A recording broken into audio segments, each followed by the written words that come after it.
Quando o Senhor me deu a palavra desta semana, aliás, um texto lindo, como todos que eu gosto na Bíblia, e esse é um texto muito especial, que fala de 2 milagres realizados por Jesus no mesmo dia, quase que no mesmo tempo. Eu me alegrei, obedeci, mas eu perguntei ao Espírito Santo, mas o que exatamente o Senhor deseja falar aos seus filhos nesta semana? E o Espírito Santo me disse que o que ele desejava era provocar a sede em cada um que precisa de um milagre para ir ao encontro daquele que é capaz de suprir as necessidades de cada um. E o que eu quero provocar nesta semana na vida de vocês, pelo poder do Espírito Santo, é uma busca, é que cada um entenda a necessidade de se achegar àquele que é capaz de realizar o milagre, o impossível. Você faz a sua parte, o seu possível, mas há sempre em algumas das nossas expectativas alguma coisa que nós mantemos guardados e que já tentamos de tudo. Isso não dá para ser feito por nenhum de nós. É necessário uma ação sobrenatural de Deus. E é sobre isso que eu quero falar com vocês nesse programa. E o tema do Buscando Jesus desta semana é Em Busca do Meu Milagre. Você precisa de um? Então venha!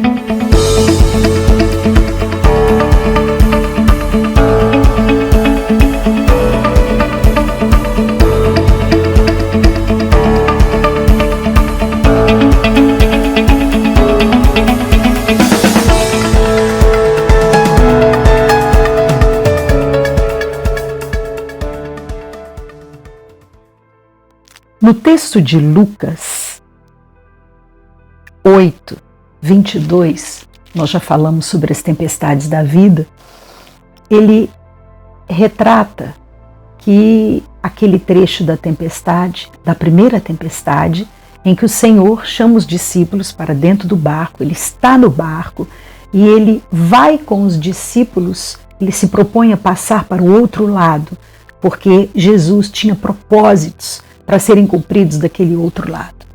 E ele entra no barco e vocês já sabem, sobrevém uma tempestade muito grande, Jesus dormia e os discípulos o acordam e falam, mestre, não te importa que pereçamos? E o Senhor acorda, acalma o mar, a tempestade, vocês sabem disso. E eles chegam a um lugar, Gadara, e lá Jesus cura um endemoniado gadareno. E aquele homem, por viver acorrentado, ele era causa assim, ele não comia, eles tentavam prender, ele não convivia com a família, ele se arranhava, era uma coisa terrível daquelas que envolvem libertação. E o Senhor então o liberta. E quando o povo daquela cidade vê literalmente aquela libertação, aquele milagre que aconteceu na vida daquele homem, eles têm medo. E por este medo, eles pedem a Jesus, eles veem aquele homem que vivia nu, que vivia acorrentado, completamente liberto, vestido, até querendo seguir Jesus. Jesus fala com ele, não, você fica aí com a tua família. E aqueles homens têm medo e eles pedem a Jesus para sair daquele lugar. Sem problema, Jesus já foi cumprir o propósito dele. Da mesma forma, existem muitas pessoas que preferem não conviver ou não mexer em determinadas situações que provocam algum tipo de questionamento, ou alguma coisa que exigiria fé deles. Então, eles pedem para Jesus sair. Então, algumas pessoas, nem sequer desejam a presença de Jesus. Mas Jesus entende perfeitamente isso, ele entra dentro do barco e retorna. E quando ele volta, na verdade, havia uma multidão recebendo com alegria, porque eles estavam esperando Isso me chamou muita atenção no texto e por isso eu resolvi contar o que aconteceu antes, porque é incrível quando muitos o rejeitam, outros estão esperando, comemorando com alegria. E é nesse contexto que Deus quer falar com você. Porque eu acredito que se você está aqui ligadinho no Buscando Jesus, me ouvindo nesta hora, crendo que o Espírito Santo tem uma palavra para falar com você, você está esperando Jesus, não por mim, mas Jesus e a revelação do Senhor para esta semana com alegria. Junto com essas pessoas, com esta multidão, estava um homem chamado Jairo. E a palavra diz o seguinte, em Lucas 8,41. Eis que veio um homem chamado Jairo, que era chefe da sinagoga, e prostrando-se aos pés de Jesus, lhe suplicou que chegasse até sua casa, pois ele tinha uma filha única de uns 12 anos, que estava à morte. Enquanto ele ia, as multidões o apertavam. Certa mulher, que havia 12 anos, vinha sofrendo de uma hemorragia e a quem ninguém tinha podido curar e que gastara tudo o que possuía com os médicos, veio por trás dele, de Jesus, e lhe tocou na orla da veste, e logo se estancou a hemorragia. Mas Jesus disse: quem me tocou? Como todos negassem, Pedro, com todos os seus companheiros, disse: mestre, as multidões te apertam, te oprimem e dizes: quem me tocou? Contudo, Jesus insistiu: alguém me tocou, porque senti que de mim saiu poder. Em outras traduções, o Senhor diz: de mim saiu virtude. Vendo a mulher que não podia ocultar-se, aproximou-se trêmula e, prostrando-se diante dele, declarou à vista de todo o povo a causa por que ele havia tocado e como imediatamente ela tinha sido curada. Então lhe disse: filha, a tua fé te salvou.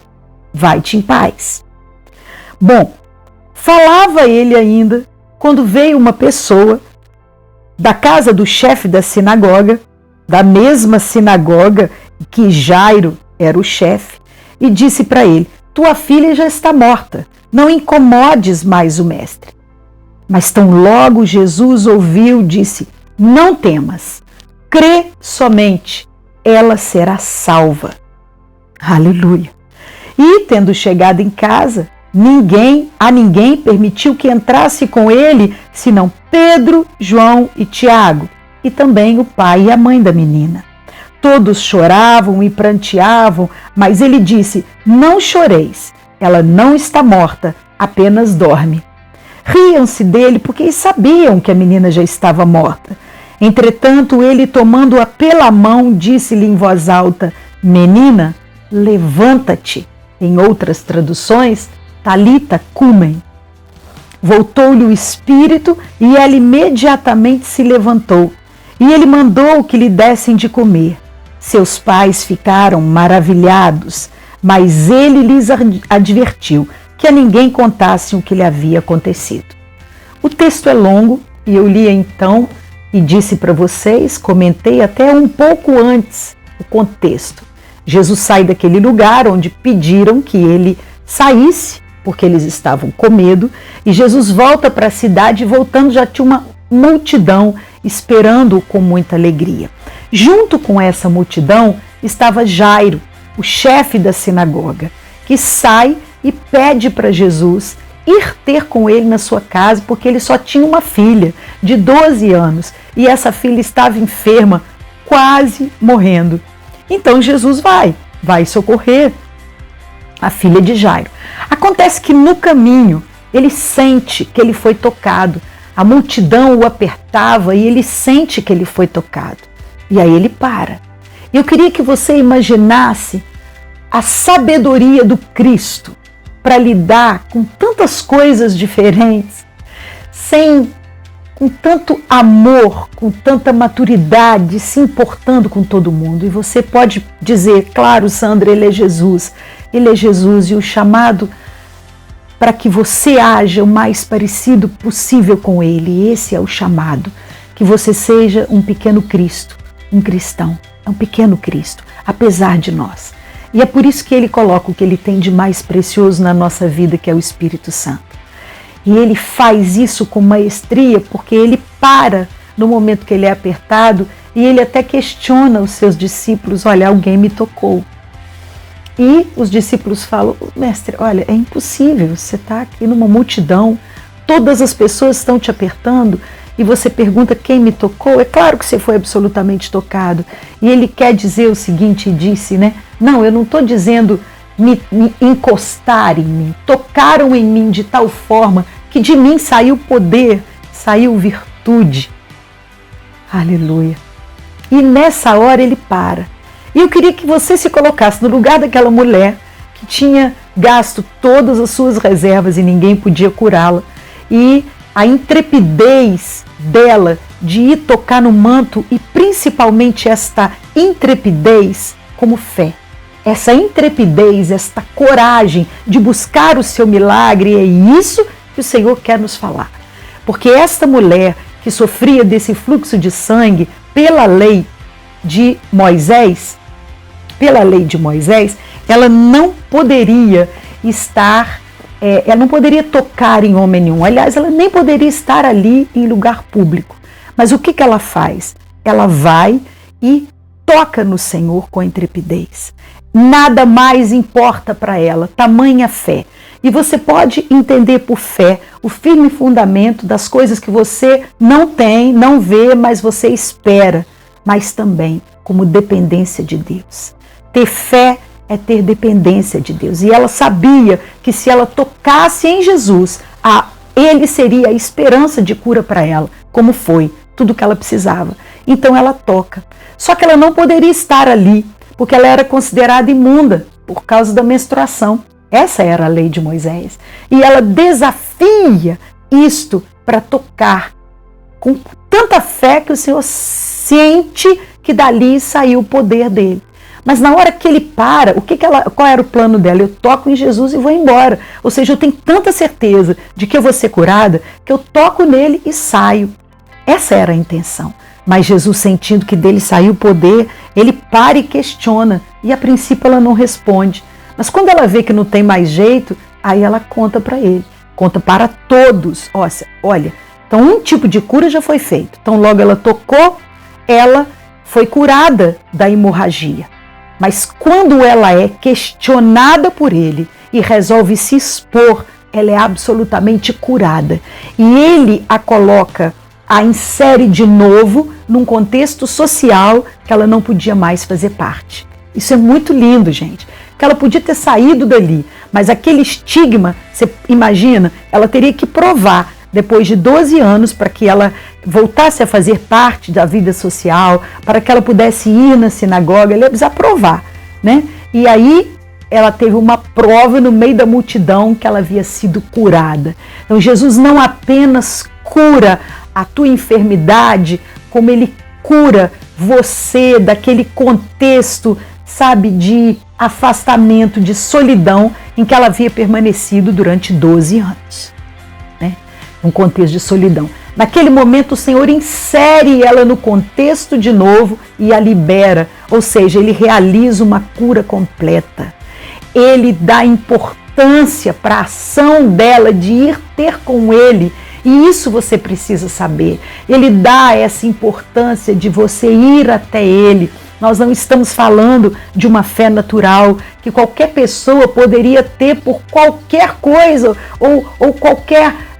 não tem umas pessoas que acreditam, né, e vai à lua ou outros ídolos, mas no caso da nossa fé cristã, ele é o centro, ela é cristocêntrica, então ele é o centro de tudo, ele realiza, e ela sabia que tocando nele ele ia ser curada. Bom, mas vamos continuar, né? Só que nesse tempo houve alguma coisa que ninguém estava esperando, ele parou para dar atenção àquela mulher. E no que ele para dar atenção àquela mulher, o tempo está passando. E eu queria também que, em contrapartida, né, que vocês pensassem na mulher, mas que vocês também pensassem em Jairo, que estava ali contando os minutos, porque a filha dele estava mal. E com certeza, creio eu, ele também tinha esperado por Jesus um dia antes, só que Jesus estava lá, com o homem de Gadara, quem ele iria libertar, a quem ele libertou. Então, aquilo ali era os últimos minutos. E vem uma outra pessoa, chefe da sinagoga, e fala com Jairo assim: olha, você não precisa mais importunar o mestre, porque a tua filha morreu. E imediatamente Deus tira os olhos da mulher e se volta para Jairo, e ele diz somente: não temas, crê somente. Então olha essa palavra. Na tradução do grego, essa palavra quer dizer o seguinte: Jairo, não seja dominado pelo medo. E o Senhor quer dizer isso para você.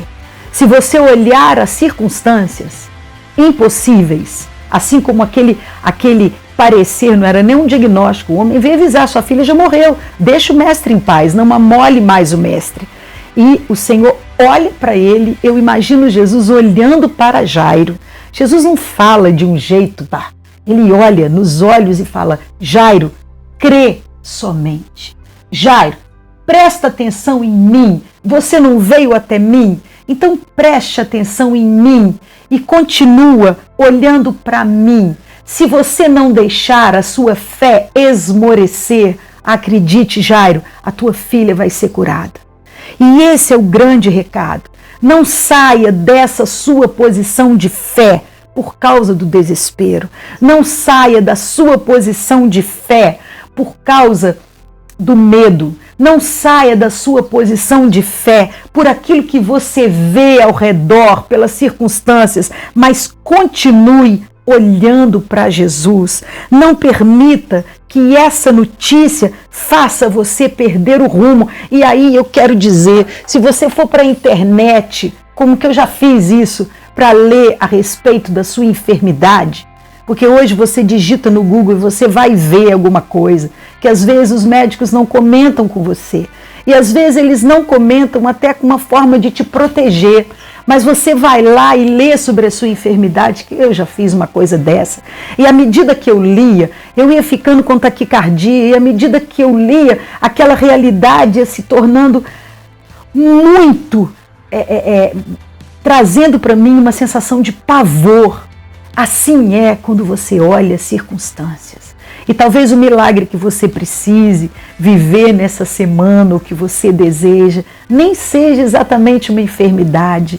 Às vezes é uma porta de emprego que você está pedindo tanto tempo, mas quando você olha a circunstância, quando você olha para o país, quando você olha para a cidade, quando você olha, você fala: olha, não tem a mínima condição. A televisão está me dizendo que existem tantos desempregados. E existem. E às vezes o Google te diz sobre aquela determinada doença, também é verdade. Mas você não pode permitir que esse medo tire os seus olhos do Senhor. Esse é o recado. A mulher mantinha os olhos fitos em Jesus. Eu vou tocar na orla do manto dele. Eu não posso encostar nele, porque eu posso trazer problema para ele, já que eu sou considerada impura pela lei de Moisés. Mas se eu toco na orla, sai poder. E o Senhor para com ela para desmistificar até essa história do manto, da roupa, né? Porque na verdade ele é que faz tudo. E depois com Jairo, a mesma coisa. Jairo, olha, imagina ele parando. Jairo, não dê atenção para o que esse homem está dizendo. Jairo, continua com os olhos fitos em mim, a sua filha será salva. Se você continuar nessa posição de fé, Jairo, você vai ver a tua filha curada. Aleluia. É isso. Essa é a mensagem mais importante dentro desta palavra linda, que é a mensagem que Deus tem para você nessa semana. Continue com os olhos fitos em Jesus e tire os olhos das circunstâncias. Racionalidade não combina com fé. Racionalidade versus fé. Racionalidade é o oposto de fé. Se você procurar saber os mínimos detalhes de todas as coisas, você vai estar jogando a sua fé fora. Você não vai estar com seus olhos fitos naquele que é o único capaz de realizar o seu milagre. Assim, ele chama a atenção de Jairo e fala: Jairo, vem aqui, e volta-se para mim de novo. Você não veio me procurar assim que eu cheguei. Você não estava decidido, ou seja, você tinha certeza de que eu poderia resolver e curar a tua filha, resolver o problema da sua filha, então continue olhando para mim. Jesus diz isso e eles entram na casa de Jairo. Não entram com uma multidão. Por que será? Você sabe me responder? Porque uma pessoa que não tem fé atrapalha você. Por que você vai compartilhar os seus problemas com uma pessoa que não acredita? Por quê? Então ele chama Pedro, Tiago e João, tira todo mundo de perto, já estava todo mundo chorando, todo mundo pensando, meu Deus, para quê? A menina já está morta, não tem mais nada para ser feito. E aí o Senhor chama o pai e a mãe, e Pedro, Tiago e João, e dá uma ordem, porque Ele é o Senhor da vida. Ele é o Senhor que fala, Talita, levanta-te. E aí eu imagino o sopro de vida voltando, porque Ele soprou uma vez sobre a vida dela há 12 anos atrás, o mesmo tempo que aquela mulher estava experimentando essa hemorragia, esta doença. Olha que coisa incrível, né? Não existe coincidência. E Ele sopra mais uma vez e a menina levanta. E quando a menina levanta, Ele pede para os pais darem de comer a ela porque ela estava fraca.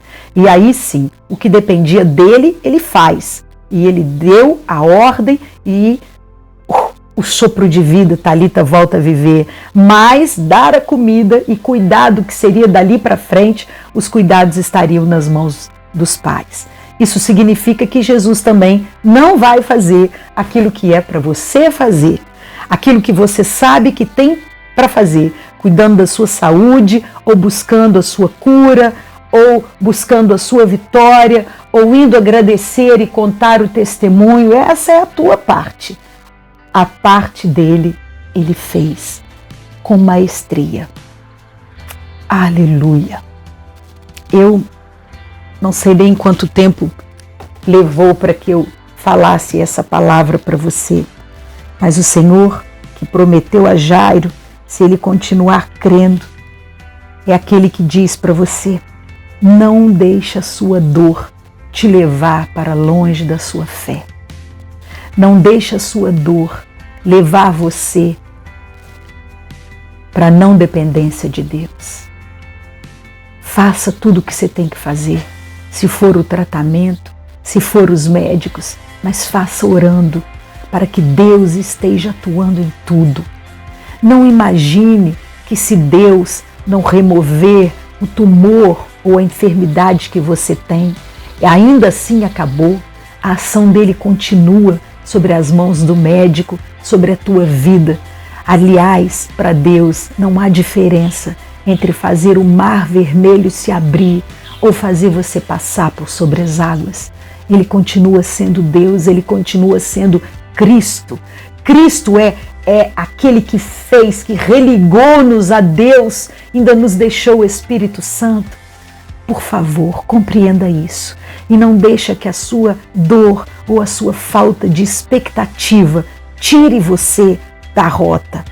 O Senhor disse que Jairo deveria manter o foco nele. Jesus parou com aquela mulher já curada, porque ela sentiu que a hemorragia já tinha sido estancada, mas ele parou com ela a fim de inseri-la num contexto social que ela havia sido deixada, ela foi obrigada a deixar esse contexto de convivência. Quando eu falo em contexto social, eu quero que você pense que ela não podia nunca mais estar no meio das pessoas. Eu não sei como é que ela fazia para fazer compras, porque tinha sobre ela, além da enfermidade, um estigma. E Jesus foi lá, tirou aquele estigma e colocou-la de novo, aleluia, naquele meio, inserindo-a em todo o contexto. Ela já poderia voltar a ir na sinagoga sem ter que provar nada para ninguém. Jesus faz completo, queridos. Jesus não deixa de fazer a obra completa. Ele só precisa que você creia. Talvez você nem tenha fé para acreditar que Ele possa remover o seu tumor, remover a sua enfermidade, e você pensa assim, eu vou fazer exame, aquilo lá já sumiu. Talvez você não tenha fé para isso, mas isso não faz com que Ele não tenha poder, e Ele pode simplesmente parar Assim como ele diz, Talita, levanta-te, ele pode dizer para a sua enfermidade, para aí, não vai crescer. Eu dou uma ordem para as suas células, porque ele conhece cada célula do teu corpo. Ele não conhece só você e cada fio de cabelo que cai da sua cabeça. Ele conhece cada célula. A mensagem de Deus, através dos feitos de Jesus para nós nesta semana é: vá em busca do seu milagre. Vá em direção a Jesus. Dependência de Deus é igual a fé.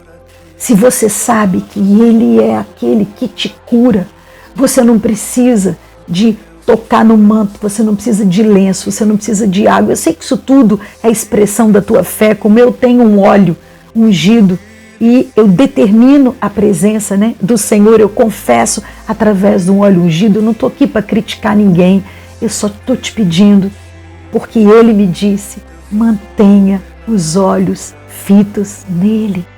Jairo, se você não desviar a sua atenção de mim, se você mantiver a sua posição de fé, eu salvarei a tua filha.